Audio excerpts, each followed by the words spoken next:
Guys, আমাদের নরেন্দ্র মোদীকে বিশ্বগুরু কেন বলি আমরা, আর গোটা বিশ্ব কেন বলে? তো দেখুন, ট্রাম্প কিন্তু বারবার ইউক্রেন রাশিয়ার যুদ্ধের যে পরিস্থিতি সেটা কিন্তু বন্ধ করার চেষ্টা করেছে, কিন্তু তাতে কোনো কাজই হয়নি। কয়েকদিন আগে ভারত সফরে এসেছিলেন রাশিয়ার প্রেসিডেন্ট ভ্লাদিমির পুতিন। প্রধানমন্ত্রী তিনি ডাইরেক্ট পুতিনকে বলেছিলেন ভারত সবসময় শান্তির পক্ষে, এবং রাশিয়া ইউক্রেন যুদ্ধ থামানোর একটা ইঙ্গিত দিয়েছিলেন। কিন্তু সেখানে ভ্লাদিমির পুতিন কি বলেছিলেন, আমরাও শান্তির পক্ষে সবসময় আছি, যদি ইউক্রেন আমাদের শর্ত মেনে নেয় অবশ্যই এই যুদ্ধ থেমে যাবে। এবার দেখুন জেলেনস্কি এবার কি ভাবছে জানেন? ট্রাম্প তো পারল না, পারলে একমাত্র নরেন্দ্র মোদী পারবে ইউক্রেন রাশিয়ার যুদ্ধটাকে থামাতে। তো এখন জেলেনস্কি কি বলছে, দিনের ভেতরেই জেলেনস্কিও কিন্তু ভারত সফরে আসতে চাইছেন।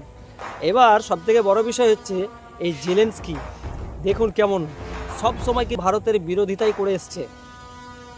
তো আমাদের যখন আমেরিকার ট্যারিফ বসায় তখন কিন্তু জেলেনস্কি বলেছে ভারতকে উচিত জবাব এবং শিক্ষাও দেওয়া হয়েছিল। এখন সেই জেলেনস্কি হাতে পায়ে ধরতে আসছে ভারতের।